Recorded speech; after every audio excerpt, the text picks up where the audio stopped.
তো আমার ইউটিউব ফ্যামিলির সকল বন্ধুরা ও আমার বড়জনরা তোমরা কেমন আছো, আর নতুন বছর তোমরা সবাই কেমন কাটছে আমাদের জানাইবা কমেন্টে। আর আমার মোটামুটি ভালোই কাটছে। তো আজকে অনেক দিন বড় ভিডিও দিতে পারতেছি না, একটু মানে বিজি আছি। তো আজকে ভাবলাম একটা বড় ভিডিও দিয়েই দিই।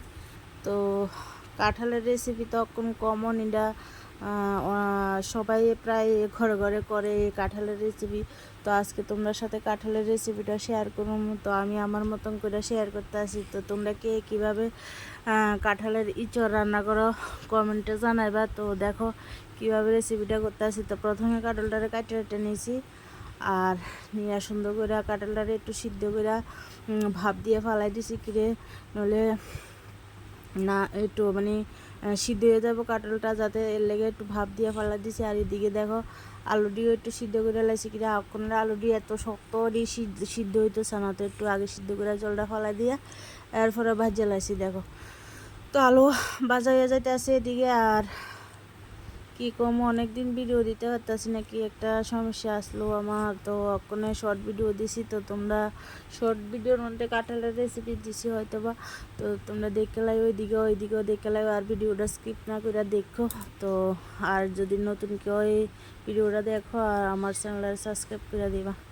তো এদিকে দেখো সুন্দর করে কাঁঠালটি ভাজলাম, আলুও ভাজে নামে এলাইছি। তো এদিকে কাঁঠালটি ভাজে লাইতেছি সুন্দর করে, তো হলদি লবণ দিয়া। তো তোমরা এইভাবে কইরা বাড়িতে যারা যারা কোনো খাইছো না কাঁঠালের রেসিপি কইরা খাইবা, দেখবো অনেক টেস্টি।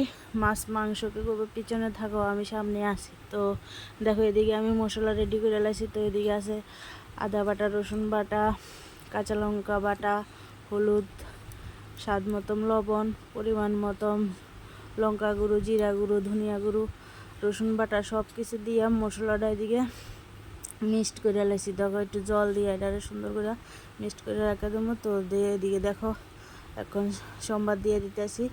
তো এদিকে আমি তেল দিয়া শুকনো লঙ্কা দিয়ে এরপরে মশলাটা দিয়ে সুন্দর করে কষায় নিতে আসি। তো ভাবলাম আরও কটা রসুন কুচাইয়া দিয়ে দিই, তো উপরে আরও কটা রসুন কুচাইয়া দিয়ে দিলাম। তো এদিকে দেখো কাঁঠালটাও দিয়ে দিছি।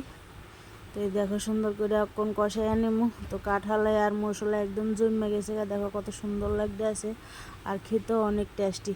তো তোমরা ঘরে যদি সিমের বিচি থাকে দিতে পারো, আর আজকে আমরা ঘরে সিমের বিচি আসলো না, লেগে দিছি না। আর উপর থেকে আমি ভেজে রাখা আলুটিও দিয়ে দিছি, দিয়ে সুন্দর করে আবার কষাইয়া নিতে আসি। তো এই দেখো সুন্দর করে কষাই লাইতে আসি। তো দেখো কষাইয়ার পরে জল দিয়ে দেবো, কষানি হয়ে গেছে মোটামুটি। তো যে গরম পড়তে আছে কাঁঠালের তরকারি মানে বৃষ্টির মধ্যে খেতে সবচেয়ে বেটার। তো বৃষ্টি তো হইতেই আছে না, একটু একটু হয়। তো বৃষ্টি দিয়ে কী হবে, যে রেসিপি সবচেয়ে টেস্টি মনে হয়, তো কাঁঠালের তরকারি আমার অনেক টেস্টি লাগে। তো আমার কাছে কাঁঠালের সবজি হলে আর কোনো কিছুই লাগে না। তো আজকে আমি কাঁঠালের রেসিপিটার মধ্যে ডালের বড়াও করে দিছি। তো তোমরা চাইলে নাও দিতে পারো, আবার যদি মনে করো দিবা তাহলে দিতে পারো। তো দেখো দিকে কাঁঠালের তরকারি প্রায় মোটামুটি হয়ে গেছে গা। তো এদিকে এখন গরম মশলা দিয়ে দেবো, গরম মশলার গুঁড়া দিয়ে দিছি উপরে। আর তরকারিটা কি সুন্দর করে গট করতে আসে, তো সুন্দর করে হয়ে গেছে গা। তো রেসিপিটা যদি পছন্দ একটা লাইক দিবা, আর সাবস্ক্রাইব করে দিবা, আর পুরো ভিডিওটা দেখবা। তো আরও নতুন রেসিপি পেতে আমার চ্যানেলটা অবশ্যই সাবস্ক্রাইব করে দিবা। তো আমার সঙ্গে থাকবা, আর আমিও আছি তোমরা সাথে নতুন রেসিপি নিয়ে। তো আজকের লাগিয়া ভিডিওটা এদিকে শেষ করলাম। আর তোমরা সবাই ভালো থাকো, সুস্থ থাকো। প্রচণ্ড গরম পড়ছে, সবাই ঠান্ডা জাতীয় জিনিস খাইবা, আর সবসময় ভালো থাকবা। তো আমার কাঁঠালের তরকারি কমপ্লিট। তো আজকের লাগিয়া সবাই টাটা।